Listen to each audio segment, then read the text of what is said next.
Hello guys, this is Narendra Kumar and in today's class we will discuss very important topic inference that is related to analytical reasoning. ये जो analytical reasoning है इससे related question bank PO के mains में पूछे जाते हैं, कई बार क्लर्क में इजी क्वेश्चन पूछे जाते हैं। इन दिनों एसएससी वगैरह के एग्जाम में भी थोड़े इजी लेवल के एनालिटिकल रीजनिंग से रिलेटेड क्वेश्चन पूछे जाते हैं। तो अब तक आपने एनालिटिकल रीजनिंग का 2-3 टॉपिक पढ़ा है, एजम्पशन, कोर्स ऑफ एक्शन, और आज हम पढ़ने वाले हैं इन्फ्रेंस। अब हम इन्फ्रेंस निकालते कैसे हैं? तो ये इन्फ्रेंस निकालने का तरीका ये होता है कि कई बार स्टेटमेंट को पढ़ते हैं और उसे डायरेक्ट इन्फ्रेंस निकाल लेते हैं।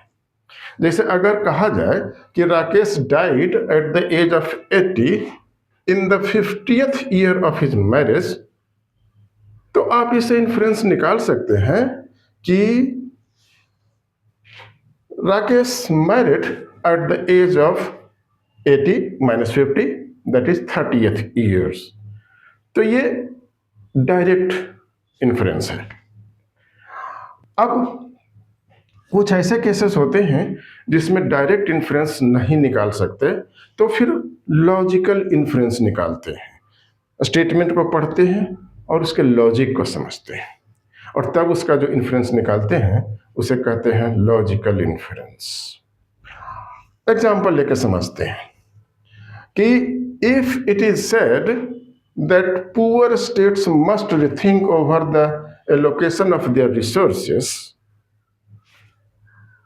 it definitely follows that Odisha need to be rethinking of its resources.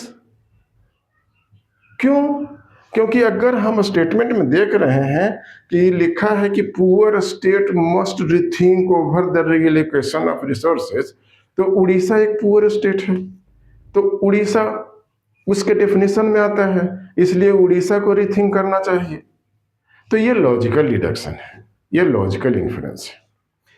इसी तरह के अनेक स्टेटमेंट आपको मेन एग्जाम में दिए जाएंगे और आपको लॉजिक लगा करके इन्फ्रेंस निकालना होगा।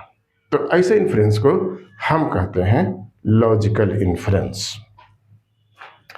अब ये इन्फ्रेंस ड्रॉ करने के लिए कुछ कीवर्ड्स होते हैं और ये कीवर्ड्स हैं all, some, none, never, always, sometimes, must be, may be, might be, will be, would be, although, nevertheless, despite, in spite of, because of, etc.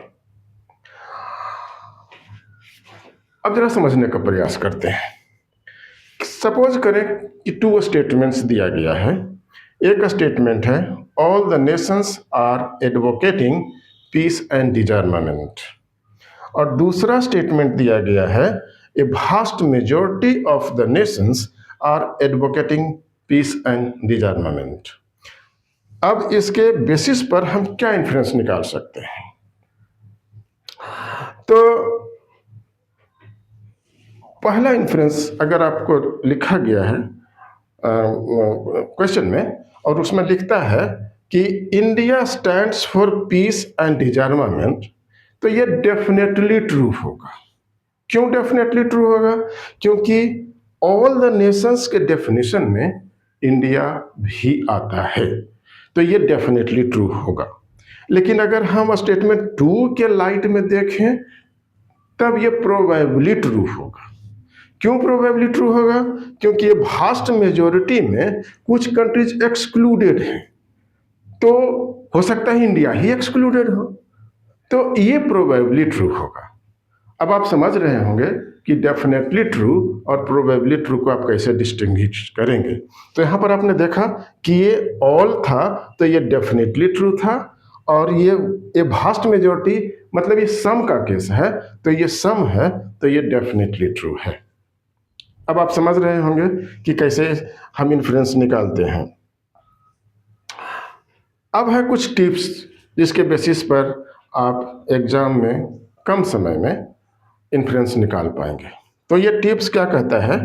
तो पहला टिप्स है एक्शन एंड मोटिव।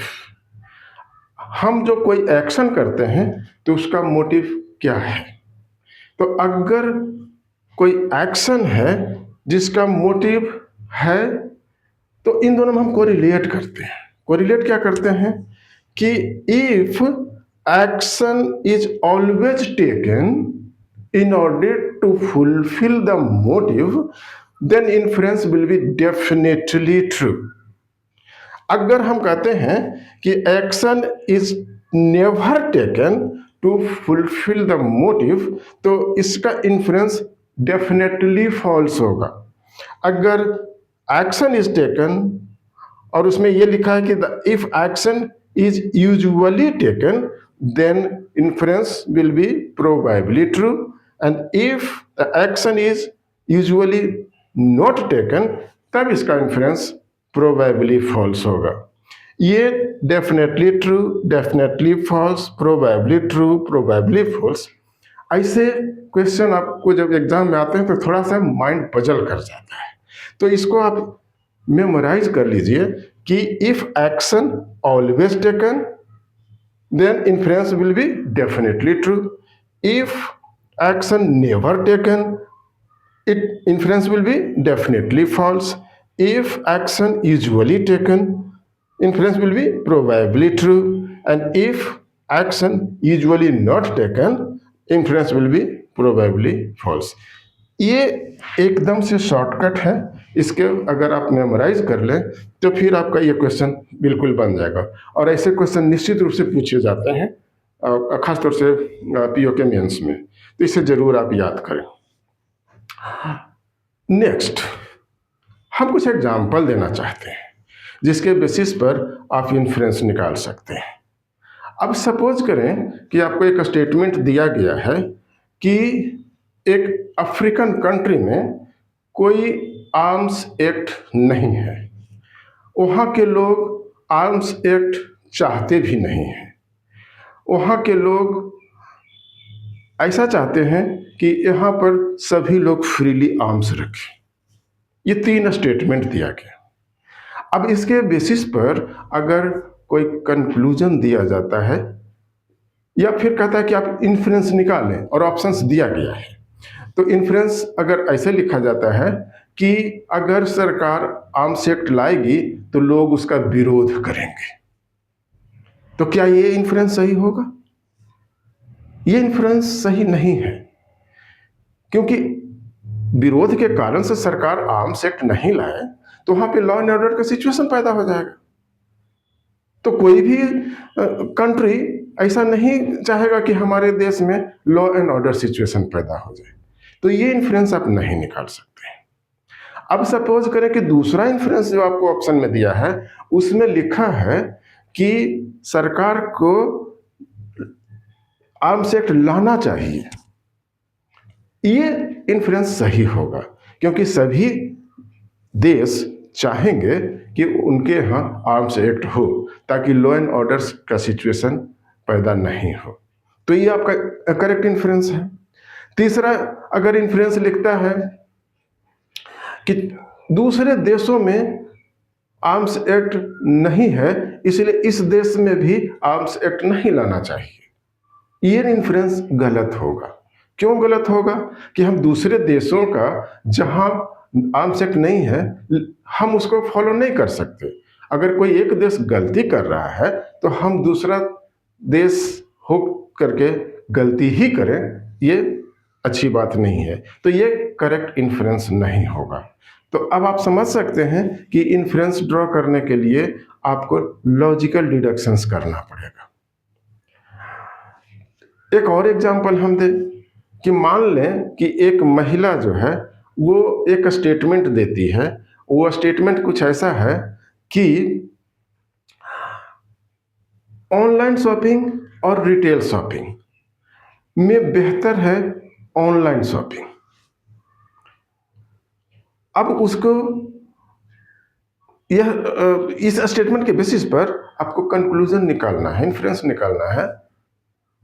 तो inference दिया हुआ है कि online shopping रात में भी कर सकते हैं, दिन में भी कर सकते हैं, तो ये इन्फ्रेंस सही होगा। ऑनलाइन शॉपिंग कभी भी कर सकते हैं। लेकिन दूसरा इन्फ्रेंस दिया हुआ है कि वो महिला रिटेल शॉपिंग कभी की नहीं है, क्योंकि उसके एरिया में रिटेल शॉपिंग नहीं है, तो ये इन्फ्रेंस गलत होगा, क्योंकि वो महिला जो है वो कंपेयर कर रही है ऑनलाइन शॉपिंग और ऑफलाइन शॉपिंग का, तो उसे दोनों ही शॉपिंग का अनुभव है, इसलिए ये इन्फ्रेंस गलत होगा। अब आप समझ पा रहे होंगे कि आपको कैसे इन्फ्रेंस निकालना है। धन्यवाद।